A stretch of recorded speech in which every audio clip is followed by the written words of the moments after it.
할렐루야. 성도 여러분, 한 주간 평안하셨죠? 우리 다 같이 마음을 모아서 5월 18일 수요일 저녁 예배를 성부, 성자, 성령의 이름으로 같이 드립니다. 우리 사도신경으로 신앙 고백합니다. 전능하사 천지를 만드신 하나님 아버지를 내가 믿사오며 그 외아들 우리 주 예수 그리스도를 믿사오니 이는 성령으로 잉태하사 동정녀 마리아에게 나시고 본디오 빌라도에게 고난을 받으사 십자가에 못 박혀 죽으시고 장사한 지 사흘 만에 죽은 자 가운데서 다시 살아나시며 하늘에 오르사 전능하신 하나님 우편에 앉아 계시다가 저리로서 산자와 죽은 자를 심판하러 오시리라. 성령을 믿사오며 거룩한 공예와 성도가 서로 교통하는 것과 죄를 사해 주시는 것과 몸이 다시 사는 것과 영원히 사는 것을 믿사옵나이다. 아멘. 찬송가 449장 예전 찬송가는 377장입니다. 449장 예수 따라가며 우리 함께 가사를 생각하면서 찬양하시겠습니다. 예수 따라가며 복음 순종하면 우리 행할 길 환하겠네. 주를 의지하며 순종하는 자를 주가 늘 함께 하시리라. 의지하고 순종하는 길은 예수 안에 즐겁고 복된 길이로다.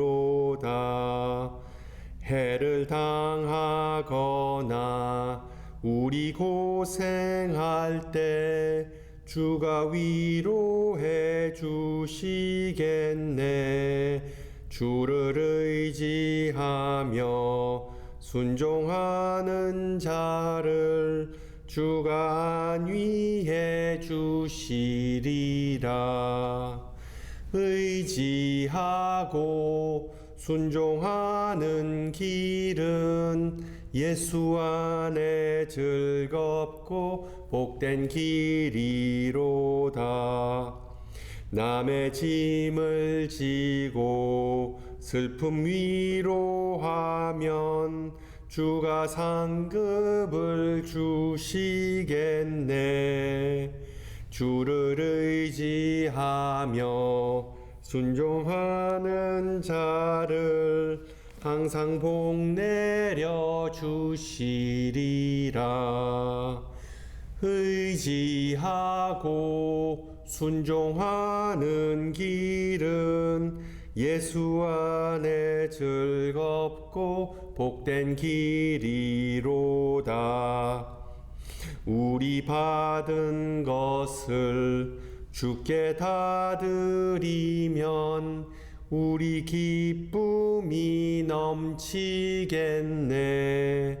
주를 의지하며 순종하는 자를 은혜 풍성케 하시리라.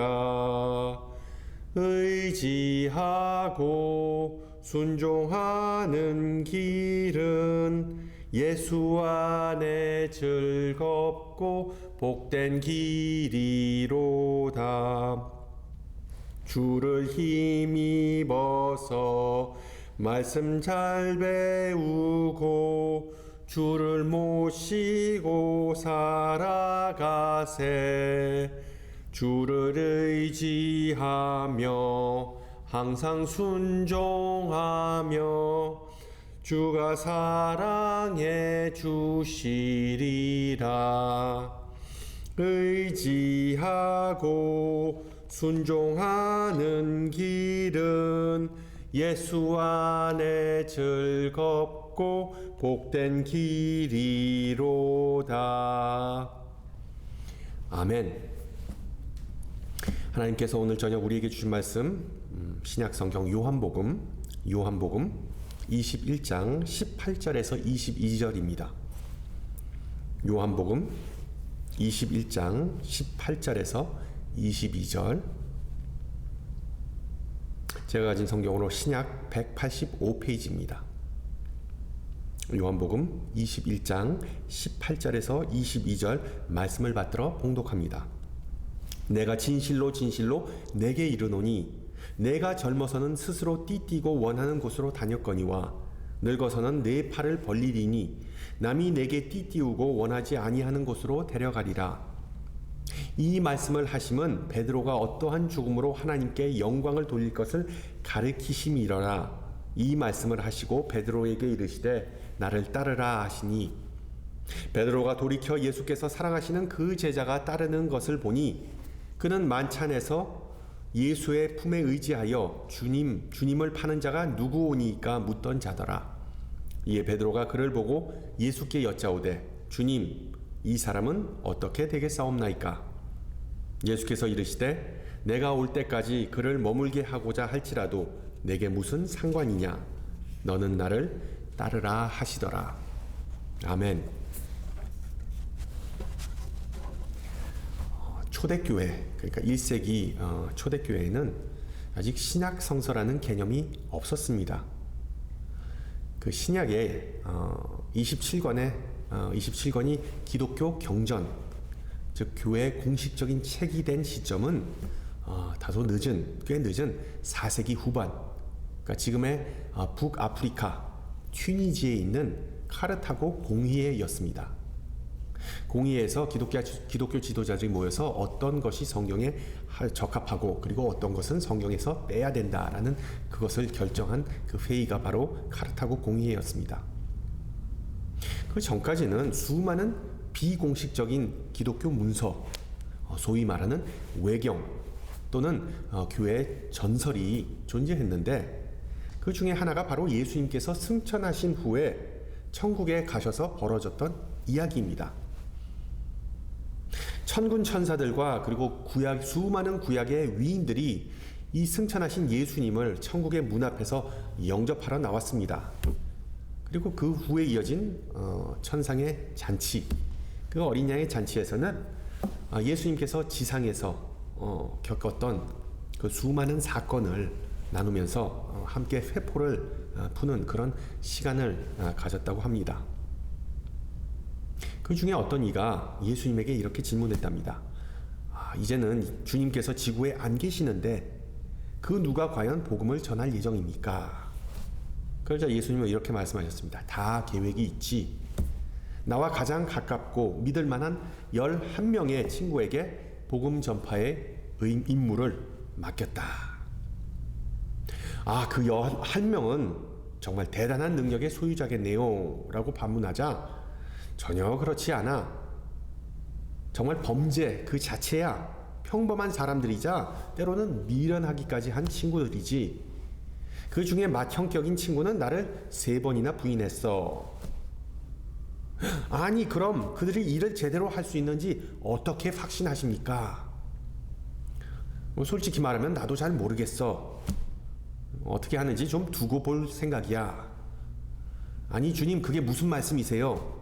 그 친구들이 실패할 경우를 대비해서 어떤 플랜 B, 무슨 대안이, 백업 플랜이 없으세요? 그러자 주님은 편안한 마음으로 이렇게 말씀하셨답니다. 대안 같은 건 애초부터 없었어. 초대교회의 비공식적인 설화이지만 예수님께서 제자들에게 올인하셨다는 사실, 예수님께서 제자들을 전적으로 믿으셨다는 사실을 보여주는 내용입니다. 물론 천국에서 어떤 일이 있었는지 우리는 알 수 없지만 승천하시기 전에 예수님께서 남긴 행적들에 대해 누가는 사도행전에서 이렇게 기록하죠. 그가 고난받으신 후에 또한 그들에게 확실한 많은 증거로 친히 살아 계심을 나타내서 40일 동안 그들에게 보이시며 하나님 나라의 일을 말씀하셨느니라. 이 구절을 토대로 우리가 몇 가지의 내용을 추측할 수 있다면, 첫째, 부활하신 예수님은 승천하기 40일 전까지 상당히 바쁘게 생활하셨다는 것이고, 둘째로 그 일상이 부활 이전과 크게 달라지지 않았다는 점입니다. 계속해서 기적을 행하시고 복음을 선포하시고 제자들을 양육했음을 우리가 알 수 있습니다. 부활이라는 예수님에게는 일생일대의 사건, 그리고 온 인류에게는 역사적인 사건이었음에도 하나님의 나라를 전하고 다른 이들을 섬기고자 했던 예수님의 그 열정은 전혀 변하지 않았다고 사도행전의 저자 누가는 말해주고 있습니다. 이와 같은 예수님의 열정과 신실하심에 대해 다른 복음서 저자들, 특히 사도 요한도 동의하는 것으로 보입니다. 비록 오늘 함께 나누는 본문이 공관 복음서에는 생략되었고 오직 요한복음에서만 발견되지만 요한은 예수님을 사랑이 많고 그 양떼를 항상 돌보시는 어지신 목자로 묘사하고 있죠. 알다시피 부활절 이후의 분위기는 상당히 뒤숭숭했습니다. 제자들은 예수님의 십자가 죽음이라는 트라우마를 겪었고 그 후에는 죽었던 예수님이 다시 살아나신 상상도 할 수 없는 일을 목격했기 때문에 그들에게는 정말 평안과 샬롬과 그리고 또한 위로가 절실히 필요했었습니다. 오늘 본문의 배경을 한번 상상해 보세요. 요즘 따뜻하다 못해 더운 뜨거운 봄날이 이어지고 있는데 아마도 예수님께서 갈릴리 호수에서 제자들을 만났던 시점도 아주 멋진, 아주 따뜻한 그런 봄날이었을 겁니다. 스승과 제자들이 제외해서 조반을 나눈 후에 예수님은 베드로에게 내가 나를 사랑하느냐라고 3번 물으시고 베드로는 내가 주님을 사랑합니다라고 3번 고백합니다. 그러자 예수님은 베드로에게 내 양을 먹이라라는 명령을 내리십니다. 왜 3번인가 하면 물론 우리가 잘 알듯이 예수님께서 잡혀갔던 날 밤에 베드로는 3번 예수님을 부인하는 잘못을 저질렀기 때문에 예수님은 베드로를 3번의 이런 Q&A, 즉 질의응답을 통해 용서하신다는 그런 의미가 담겨있는 본문입니다. 그리고 오늘 읽은 본문은 바로 이러한 대화가 오고 간 후에 벌어지는 내용인데 특히 제자로서 살아가는 우리 그리스도인들이 어떻게 예수님께 순종하고 우리가 받은 소명을 잘 감당할 수 있는지에 대한 힌트를 제공해주는 귀한 본문입니다. 베드로의 죄책감을 덜어주신 후에 또한 그의 자존감을 회복시켜준 후에 예수님은 제자도 즉 제자의 길을 가기 위하여 치러야 할 그 대가, 그 희생을 언급하시는데 그것은 다름 아닌 베드로의 목숨이었습니다. 그러면서 예수님께서는 베드로에게 업종을 바꿀 것을 지시하시는데 이제부터는 어부가 아닌 목자로 살아가라고 명령하십니다. 도대체 목자로 사는 것과 그 목자와 그 목숨까지 내놓을 만한 그 연관성을 우리가 잘 이해하기가 쉽지 않습니다. 목자로 사는 것이 목숨까지 내놓을 만한 일인지 좀 아리송하기도 하죠. 여러분 잘 들으세요. 신약시대의 팔레스타인 지방에서 어부로 살아가는 것보다 목자로 살아가는 것이 훨씬 더 고달프고 힘겨운 일이었습니다. 우리는 그 반대라고 생각할 수도 있는데 배를 타는 것이 얼마나 힘듭니까? 그 이유는 물고기와는 다르게 양떼들은 목자의 돌봄 없이는 단 하루도 살 수 없었기 때문입니다. 그만큼 양을 기른다는 것이, 양을 친다는 것이 손이 엄청나게 많이 간다는 것이었죠. 양들을 온종일 밀착 마크하면서 그것들을 먹이고 재우고 지키는 직업이었기 때문에 목자는 정말 24시간 동안 정말 7일 동안 365일 동안 양들의 건강과 행복을 위하여 그 몸과 마음을 던져 희생해야만 했습니다. 어부와는 조금 다르죠. 우리가 성찬을 나누면서 성찬식에서 선한 목자이신 예수님의 그 몸과 피를 나눈다는 의미는 예수님이 우리를 위해 그 온 생애를 희생하셨던 것과 바쳤던 것과 마찬가지로 우리도 우리의 삶을 이 세상을 위해 내어준다는 그런 희생의 결단을 상징합니다. 떡과 잔을 나누면서 우리는 이제 내 뜻과 욕망을 따라서 살지 않고 예수님께서 명령하신 그분의 양을 치기 위하여 산다는 의미이고 이것은 절대로 가벼운 것이 아닙니다. 예수님은 베드로에게 이제 복음을 위하여 십자가를 짊어지고 수치를 당하고 핍박받을 준비, 심지어 목숨을 잃을 준비가 되어 있냐고 물으십니다. 예수님을 사랑하십니까? 그렇다면 얼마나 그분의 계명을 지킬 각오가 되어 있습니까? 여러분의 몸과 마음이 죽기까지 주님의 양떼를 돌보고자 하는 마음이, 그런 마음이 정말 여러분 안에 있습니까? 베드로를 포함한 모든 인간은 자기 밥그릇에만 관심이 있지 하나님의 나라나 그 백성에 대해서는 관심이 없었습니다. 얼마나 많은 물고기를 잡을 것인가에 대한 그 세속적인 관심이 가득했지, 어떻게 양떼를 잘 돌볼 것인가에 대한 목자적인 관심은 뒷전이었습니다. 여러분 18절을 보세요. 내가 진실로 진실로 내게 이르노니 내가 젊어서는 스스로 띠띠고 원하는 곳으로 다녔거니와 늙어서는 내 팔을 벌리리니 남이 내게 띠를 띄우고 원하지 않은 곳으로 데려가리라. 그리고 다음 19절에 나오는 부연 설명을 보면 예수님은 단지 베드로가 늙어서 자기 몸조차 이렇게 가늠하지 못하게 된다는 그런 의미가 아니라 언젠가 베드로는 남들의 손에 의해 죽음을 당하고 그리고 순교할 것이라는 그런 예언을 하시는 것이죠. 저돌적이고 그리고 열정적이었던 베드로는 예수님의 소명을 실천한다는 것이 자신의 목숨까지 내놓아야 한다는 것을 이제야 깨닫게 됩니다. 그리고 예수님께서 베드로에게 나를 따르라 드디어 명령하십니다.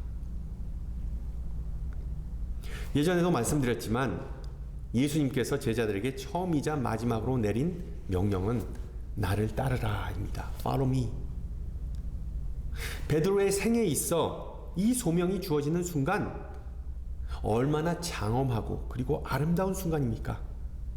마치 호렙산 위에서 하나님이 모세에게 가서 내 백성을 구하라 라고 명령하신 것처럼 예수님도 베드로에게 가서 죄로 인하여 죽어가는 수많은 영혼을 구하고 돌보라 라고 명령하시는 것입니다. 예수님께서 잡히시기 전날 밤에 감옥과 죽기까지 예수님을 쫓아가겠다고 다짐했던 베드로는 이제 비로소 주님을 따르는 사생결단의 의미를 온전히 깨닫고 주님, 다시는 제 마음이 흔들리지 않겠습니다 라고 말합니다. 죽기까지, 아니 죽어서라도 예수님의 발자취를 따라가겠습니다 라는 그런 믿음의 고백을 우리는 엿볼 수 있습니다. 그런데 오직 예수만을 외쳤던 베드로가 그 다음에 한 행동이 20절과 21절에 나오는데 읽겠습니다. 베드로가 돌이켜 예수께서 사랑하시는 그 제자가 따르는 것을 보니 그는 만찬석에서 예수의 품에 의지하여 주님을 파는 자가 누구오니까 묻던 자더라. 이에 베드로가 그를 보고 예수께 여짜오되 주님, 이 사람은 어떻게 되겠사옵나이까? 여기서 예수께서 사랑하는 그 제자는 아마도 요한복음의 저자인 요한을 가리키는 것이죠. 예수님께서 베드로야, 내가 나를 따르다 언젠가는 죽임을 당할 것이다 라고 예언하시니까 베드로는 네, 알겠습니다. 그런데 저 제자는 어떻게 될 건가요? 그도 죽임을 당할 건가요? 라고 반문합니다. 저는 그 장엄하고 뜻깊은 순간에 갑작스럽게 분위기를 확 깨버리는, 정말 초치는 그 베드로의 모습을 보면서 참 무드없구나, 철이 없구나 라는 생각이 들었습니다. 귀한 소명을 받았으면 이제부터 그 소명에, 그리고 또한 그 소명의 그 정수인 복음에 초점을 맞추고, 그리고 거기에 모든 것을 다 집중해야 하는데, 그의 시선은 어처구니 없게도 다른 사람에게, 복음이 아닌, 소명이 아닌 다른 사람에게 향하고 있었던 것입니다. 내가 먼저 죽을까? 아니면 저 친구가 먼저 죽을까?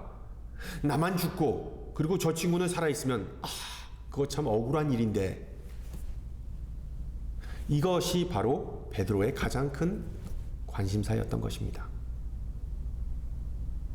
왜 이런 생각이 들었는지 복음서들을 좀 읽어보면 우리 쉽게 추측할 수 있죠. 항상 베드로와 요한은 한 팀이면서 동시에 라이벌이었습니다.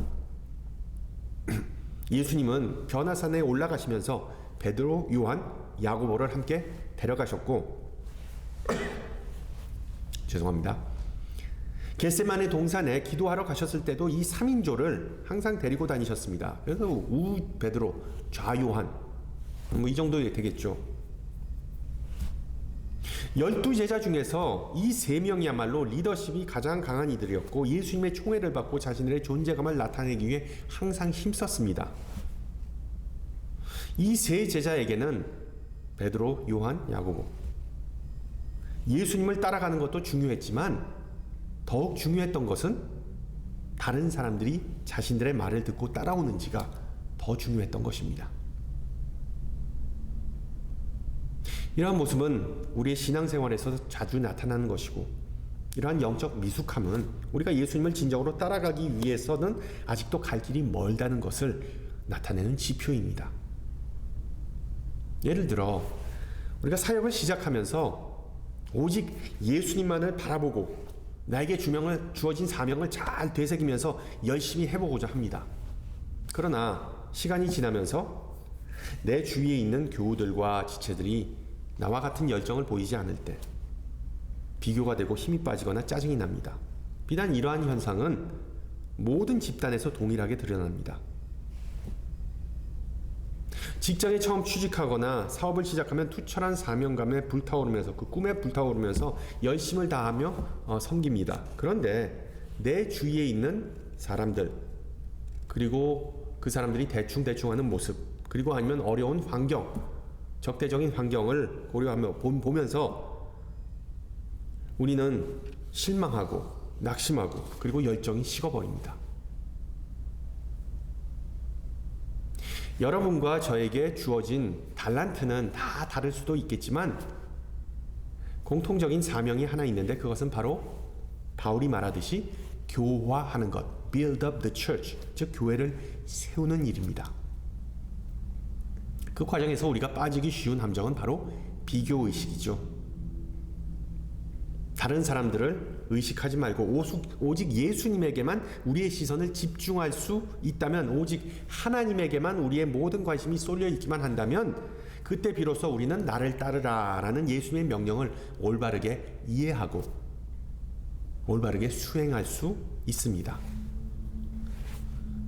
베드로가 요한을 너무 의식했던 것처럼 우리도 사역하면서 남에게 시선이 가 있으면 당연히 예수님이 가신 방향이 아니라 엉뚱한 방향으로 향하는 것은 불보듯 뻔한 일이죠.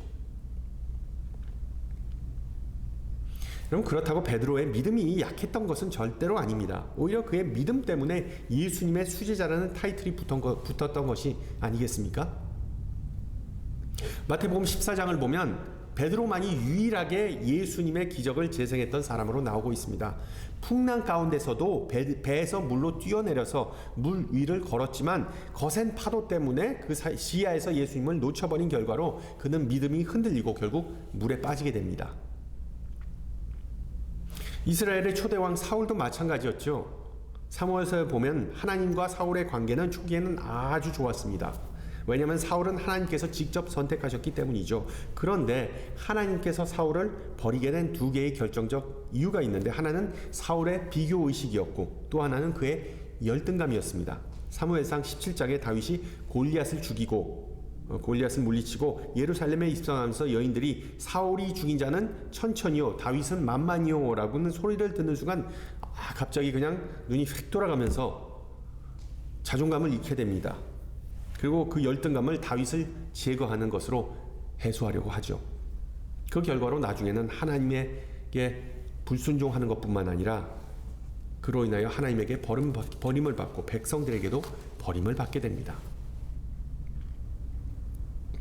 처음에는 축복을 받았다가 나중에 몰락한 성경의 위인들을 살펴보면 그 사람들이 실패한 원인은 외부적인 요인이나 환난 때문이 아니었고 그 자신의 교만함과 유혹 때문이었음을 우리는 알게 됩니다. 마찬가지로 우리 신앙인들은 항상 사람들 그리고 사물과 사물을 비교하고자 하는 그런 경향 때문에 우리가 낙심하고 실망하고 그리고 실족하게 됩니다. 그러한 경향이 계속 이어지다 보면 교만이나 열등감이라는 늪에 빠지게 되고 허우적거리고 나중에는 온데간데 없어 보입니다. 베드로의 경우 문제가 무엇이었습니까?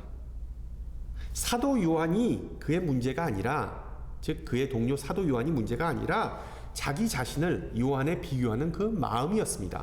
그 베드로 안에 있던 그 비교의식. 마찬가지로 우리 신앙인들도 타인이 때로는 문제거리 아니면 모순덩어리로 보이지만 정작 자기 자신의 욕심과 편협함은 보지 못합니다. 베드로가 풍랑 가운데 물에 빠진 이유는 그를 덮쳐왔던 파도 때문이 아니라 그 파도를 보고 느낀 자신의 두려움 때문이었습니다. 사울이 왕자를 보존하지 못했던 이유는 다윗 때문이 아니라 다윗을 향한 시샘 때문이었습니다. 이처럼 신앙생활을 하다 보면 우리가 실족하는 경우는 외부의 적이 아니라 내 마음속에 숨겨진 내부의 적 때문입니다. 인권운동가 마틴 루터 킹 주니어 목사님은 사회 정의를 위해 투쟁하면서 수많은 핍박과 그리고 또한 위협을 받았습니다. 그리고 결국은 안타깝게도 목숨을 잃게 되었죠. 그런 와중에도 그는 자신의 마음속에 있는 그 원수를 어떻게 효과적으로, 그 죄성을 어떻게 효과적으로 싸우는지를 터득하고 다음과 같이 우리에게 가르쳐주고 있습니다. 이렇게 말했습니다. 나는 내 안에 있는 모든 비참함을 몰아내고 내가 가는 길에 놓여있는 재난을 맞설 힘과 용기를 달라고 하나님에게 끊임없이 기도하였다. 이러한 꾸준한 기도 생활과 하나님을 전적으로 의지한다는 생각은 내가 환난 가운데서도 하나님께서 나와 함께 하신다는 확신을 심어주셨다. 나는 이것을 다르게 설명할 방법이 없다. 외부의 압력이 점점 커질수록 하나님은 내 내면을 평안으로 채워주셨다. 비슷한 맥락에서 잠언 4장 23절은 모든 지킬 만한 것 중에 더욱 내 마음을 지키라. 생명의 근원이 이에서 남이니라 라고 말하면서 영적인 전투의 장은 우리 마음이라는 것을 일깨워 줍니다. 인간은 자신의 불행을 합리화하면서 그 원인을 항상 남에게서, 외부적인 요인에게서 찾으려고 합니다. 베드로가 요한의 앞날을 걱정해서 예수님에게 질문했던 것이 아니라 아직도 그의 마음속에는 내가 희생하는 것 좋다. 그런데 나 혼자 희생하면 억울해서 내 동료인 요한도 순교를 당하지 않으면 왠지 내가 주님을 따르다 손해만 보고 죽을 것만 같다. 라는 그 생각이 지배적이었습니다. 그래서 베드로는 이런 작전이죠. 물귀신 작전. 속된 말로 너 죽고 나 죽자. 그것이 공평하다. 너 죽고 나 죽자. 저는 기도할 시간이 없다라는 핑계를 대면서 저의 영적 나태함을 감추고자 하는 경향이 있습니다. 또는 목사로서 관심과 사랑이 부족한 것을 성도들을 좀 귀찮게 하지 말고 쪼지 말고 그들의 삶을 존중해야지라는 그런 핑계를 대는 모습을 발견하기도 합니다. 실제로 이런 모습은 저뿐만 아니라 우리 모두에게 발견됩니다. 내가 예수님과 더 긴밀한 관계로 발전하지 못하는 이유는 가족 때문에, 직장 때문에, 친구들 때문에 등등 정작 나 때문이라는 생각은 거의, 아니 아예 하지 않습니다. 물론 우리 모두에게는 각자의 사정이란 것이 있지만 우리가 예수님을 따라서 사명을 감당하지 못하는 주된 이유는 외부적인 요인이 아니라 예수님에게만 집중하지 못하고 다른 곳, 다른 사람들을 바라보는 우리의 연약함, 부주의 때문입니다. 오늘 찬양의 고백처럼 오직 예수만 따라가시기를 소망합니다. 그것이 복음의 정수이자 우리에게 가장 큰 위안이 될 줄 믿으시기 바랍니다. 반대로 사단 마귀는 우리의 그런 연약함을, 부주의함을 잘 알고 마구마구 공략합니다. 그래서 영적 전투에서 이기기가 절대 쉽지 않죠. 여러분, 대부라는 Godfather라는 영화를 보시면 그 주인공인 그 마피아 보스가 중국 병법가 손자의 말을 인용하면서 친구는 가까이 두고 적은 더 가까이 두라라는 명언을 합니다. 바꿔 말하면 친구들의 행동보다 적들의 행동을 더 주의 깊게 살피라는 그런 뜻입니다. 세상적인 마인드는 전투에서 승리하려면 항상 남들을 먼저 주시하고 남들이 내 뒤통수를 치기 전에 선제 공격을 가하라고 가르칩니다. 그러나 하나님의 방식은 완전히 다르죠. 성경 말하기를 우리 그리스도인들이 승리할 수 있는 비결은 예수님에게만 초점을 맞추고 예수님의 음성을 듣고 예수님만을 생각하고 예수님만을 구하면 된다고 가르칩니다. 그래서 22절은 다음과 같이 말합니다. 내가 올 때까지 그를 머물게 하고자 할지라도 내게 무슨 상관이냐? 너는 나를 따르라. 19절과 22절에서 나를 따르라 라는 표현이 반복되는데 헬라어 원문을 보면 19절은 너는 나를 따르라 라고 번역하는 반면에 22절은 너는 따르라. 즉 목적어인 예수님을 강조하는 것을 알 수 있습니다. 그래서 NIV 성경은 You must follow me, You must follow me 라고 강조 및 명령법을 사용합니다. 그렇습니다. 예수님만을 따르지 않으면 우리는 방황하다가 알게 모르게 죄된 길로 빠지게 되는 것이죠. 기독교 실존주의 철학자 키르케고르는 정결한 마음이란 오직 한 가지의 것만을 갈망하는 것이라고 말합니다. 하나님께서 우리에게 정결한 마음을 주시는 순간은 다름 아닌 우리가 오직 예수, only Jesus만을 외치면서 예수님만을 바라보고 예수님만을 사랑하면서 예수님만을 섬기고 따르는 때입니다.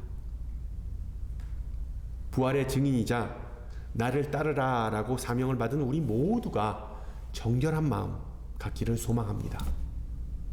어떻게 하면 다른 사람들을 바라보면서 그 사람들이 나를 따라오게 할까? 내 말을 들을까? 어떻게 하면 하나님께서 내 뜻대로 움직여 주실까? 좀 역사해 주실까라는 그런 마음이 아니라 예수님의 마음을 헤아리고 예수님을 갈망하고 사모하고 그 사랑과 열정이 회복되는 귀한 성도님들이 되시기를 주님의 이름으로 축원합니다. 함께 기도합니다. 사랑의 주님, 오늘 나눈 말씀에 나온 베드로처럼 우리는 비록 주님의 제자라고 자칭하지만 주님을 따르지 못하는 때가 많았음을 고백합니다. 처음에 품었던 열심과 열정이 식어버리고 현실의 벽에 막혀 발버둥치는 제자들의 모습을 보면서 주님은 안쓰러워하시고 그들을 보듬어 주시고 안식 주시는 그 사랑을 오늘 배웠습니다. 제자들과 마찬가지로 나를 따르라 라고 말씀하시는 주님을 믿고 따라 나섰지만 정작 우리의 발걸음이 어디로 향하는지 모르고는 때가 많았음을 고백합니다. 우리 앞에 놓여있는 길을 보지 못하고 우리가 가고자 하는 방향만 고집하였던 적이 있음을 고백합니다. 또한 주님께서 인도하시는 길을 가다가 주님만을 바라보지 않고 다른 이들과 우리 자신을 비교하면서 낙심하거나 두려워하거나 불평했음을 고백합니다.